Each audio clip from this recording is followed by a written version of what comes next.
ఏటికేడు పాఠాలు చెప్పిన చేతులకు ఈ 70 ఏళ్ల వయసులో పరీక్షలేమిటిరా? అక్షరాలు దిద్దించిన గురువుల జీవితాన మళ్ళీ అక్షరాభ్యాసం రాసే విధి ఏమిటిరా? ఈటెట్టు గోడెక్కి మేమెటు పోవాలిరా? మానెత్తిపై ఒత్తిడి పగవాడికి వద్దురా. తలలు పండిపోయాయి, చూపులు మసకబరాయి, తరగతి గదిలోనే మా దేహాలు అరిగిపోయాయి. బ్లాక్ బోర్డుపై బతుకును రాసి అరగదీశాము, వేలాది మందిని ఆణిముత్యాలుగా తీర్చిదిద్దాము.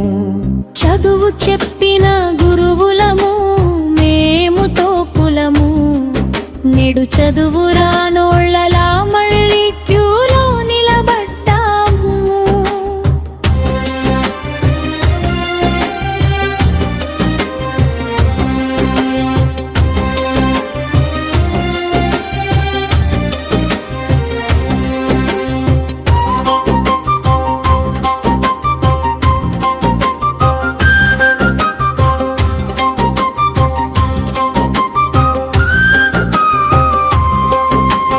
కాళ్ళకు మోకాళ్ళ నొప్పులు, కళ్ళకు అద్దాలు, గుండెల్లో బిపిలు, చేతికి సుగరు మాత్రలు.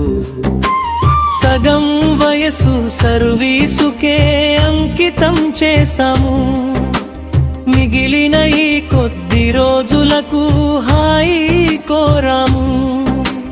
పుస్తకాలు పడి పడి చదివే వయసా ఇది మాది, జాంకుల వేటలో ఊరికే ఈడు కాదిది మాది.